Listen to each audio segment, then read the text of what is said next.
Ini apa nih, Ustaz? Anda mau nanya, Ustaz.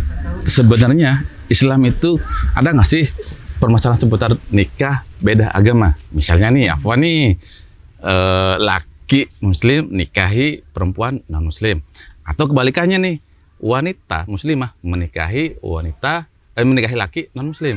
Ada nggak, Ustaz, aturannya dalam Islam, Ustaz? Iya. Alhamdulillahi wassalatu wassalamu ala rasulillahi wa ba'd. Islam ini agama yang sempurna. Segala sesuatu yang dibutuhkan oleh manusia ada di dalam Islam. Allah Subhanahu wa taala berfirman di dalam surah Al-Maidah, "Al-yauma akmaltu lakum dinakum wa atmamtu 'alaikum ni'mati wa raditu lakumul Islam madina." Hari ini aku sempurnakan bagi kalian agama kalian. Aku sempurnakan pula nikmatku atas kalian. Dan aku ridhoi Islam sebagai agama kalian. Jelas. Sempurna semuanya. Apa yang kita butuhkan? Semua ada di Islam, Ustaz, ya? Ada di dalam Islam. Termasuk masalah ini. Masalah nikah beda agama. Masalah pernikahan ini masalah yang penting di dalam Islam. Gimana, Ustaz? Islam Ada semuanya di dalam Al-Quran malah. Masya Allah. Jadi ini masalah yang sebenarnya tidak boleh seorang muslim menyelisihi ayat-ayat Al-Quran dalam masalah ini, karena dia nas. Kalau nas itu tegas. Ya. Surah Al-Maidah yang kita baca tadi, satu ayat sesudahnya bahkan ada pembahasan pernikahan muslim dan non-muslim. Ada, Ustaz? Ada. Masya Allah, Ustaz, ya. Jadi tapi yang di situ yang dibahas tentang pernikahan laki-laki muslim dengan wanita non-muslim. Nah, di situ Allah Subhanahu wa taala membolehkan seorang laki-laki muslim menikahi wanita-wanita ahlul kitab yang baik-baik. Maksudnya yang baik-baik itu wal muhsan, yang bukan orang wanita fasiqah, bukan wanita lacur, tapi dia orangnya baik. Walaupun dia itu ahlul kitab. Ahlul kitab itu di sini siapa aja ini maksudnya? Khusus ahlul kitab itu yang dimaksud adalah orang Yahudi dan Nasrani. Karena yang dimaksud oleh ahlul kitab itu adalah umat-umat kaum yang dahulu pernah Allah turunkan kepada mereka kitab. Nah, jadi itu dibolehkan. Ya. Namun selain dari ahlul kitab, dianggap orang musyrik. Semuanya sama musyrik. Cuma mereka kan tidak pernah diturunkan kepada mereka kitab dahulunya. Maka itu tidak boleh. Laki-laki muslim menikahi orang-orang non-Islam, wanita musyrikah, itu tidak boleh. Di dalam surah Al-Baqarah itu Allah Subhanahu wa taala berfirman di juz 2 itu. Wala tankihul musyrikati hatta yu'min. Wala amatum mu'minatun khairun min musyrikati walau a'jabatkum. Janganlah kalian, hai laki-laki muslim mukmin, menikah dengan wanita musyrikah, walaupun dia membuat engkau kagum, cantik, kaya, ya kan? Tapi dia musyrikah. Yang dimaksud musyrikah ini yang musyrik selain ahlul kitab. Nah, sehingga mereka beriman, atau dia wanita itu beriman. Wala amatum mu'minatun khairun min musyrikati walau a'jabatkum. Seorang wanita mukminah sekalipun dia hanya seorang budak, hamba sahaya, itu lebih baik bagi kamu daripada orang musyrik, wanita musyrik gitu. Jadi ini masalah laki-laki ke wanita non muslim. Tapi ini bukan berarti menganjurkan. Ya, ini masalah hukum boleh tidaknya. Nah, kalau kebalikannya, Ustaz, wanita muslimah menikahi laki-laki non muslim dengan alasan katanya dulu anaknya Rasulullah pernah menikah dengan anaknya Abu Jahal tuh, Ustaz. Gimana tuh, Ustaz? Itu yang berkembang nih, Ustaz.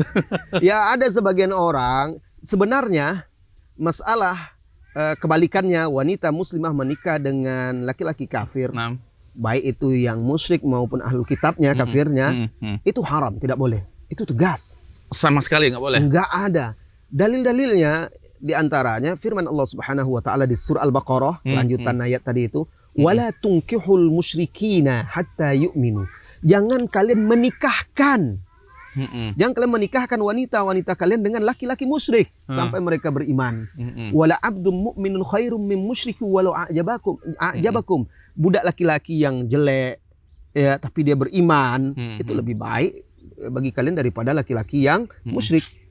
Ini menunjukkan haram, tidak boleh sama sekali. Pertanyaannya, Ustaz, kenapa laki-lakinya dibolehkan menikahi wanita ahlul kitab, tapi perempuannya nggak dibolehkan menikahi laki-laki ahlul kitab? Baik. Jadi disebutkan oleh para ulama, Allah Subhanahu wa taala telah menjadikan laki-laki itu sebagai pemimpin di rumah tangga.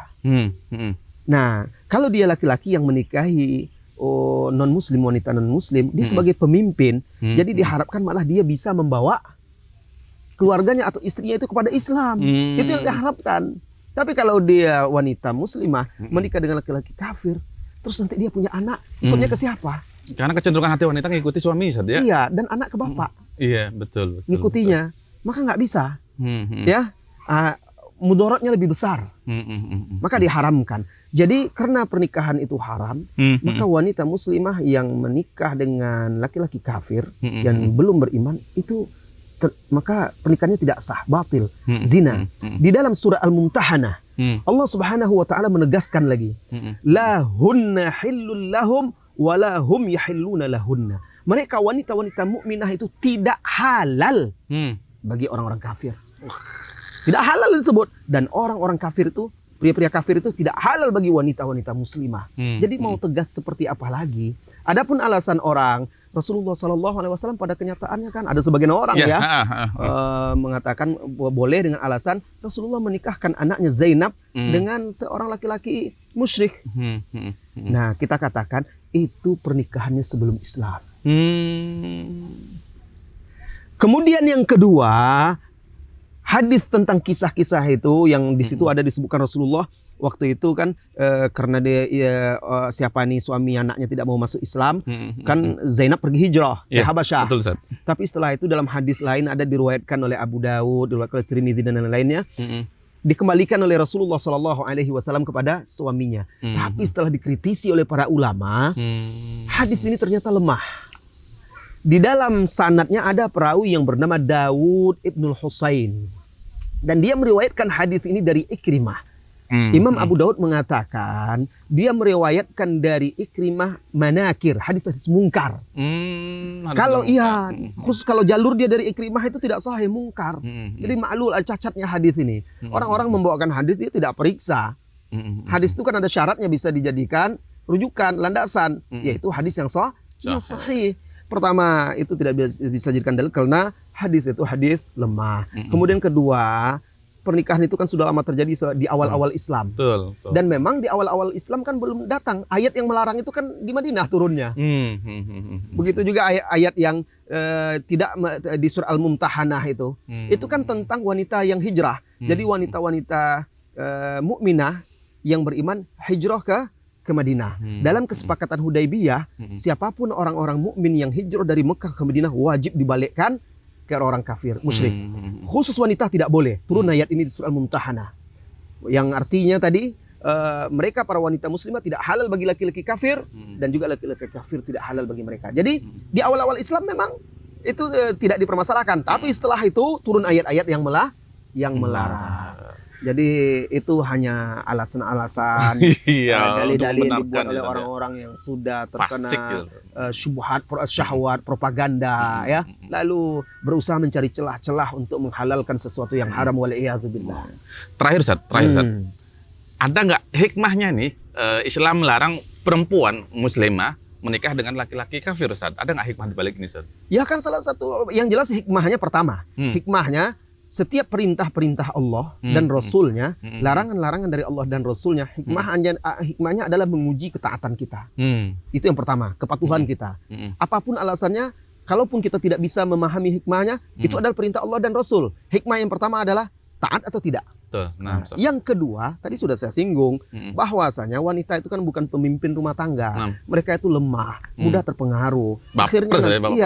Akhirnya dia nanti dikhawatirkan malah ikut ke agama suaminya. Kemudian juga anak-anaknya nanti ikut ke agama suaminya. Sementara kita seorang mukmin diperintahkan menjaga diri kita dari api neraka dan keluarga kita, anak-anak. Kemudian yang ketiga, hikmahnya karena pernikahannya haram tidak sah, nanti dia berzina terus. La ilaha illallah. Nah, hasil zina berarti nggak mewarisin nasab kepada orang. Ya, orang kafir kan tidak saling mewarisi dong, tidak ada nasabnya. Ya. Karena bapaknya kafir, ya tidak ada, terputus warisan, perwalian dalam menikah dan segala macam, nggak ada. Ya, kasihan. Nah, kita doakan agar kaum muslimin diberi hidayah, diberi ilmu yang bermanfaat, untuk mengikuti kebenaran. Taib, Ustaz. Masyaallah. Jazakallahu khairan, Ustaz. Wa iyyak. Masyaallah, barakallahu fiik. Wa fiik barakallahu. Baik. Alhamdulillah.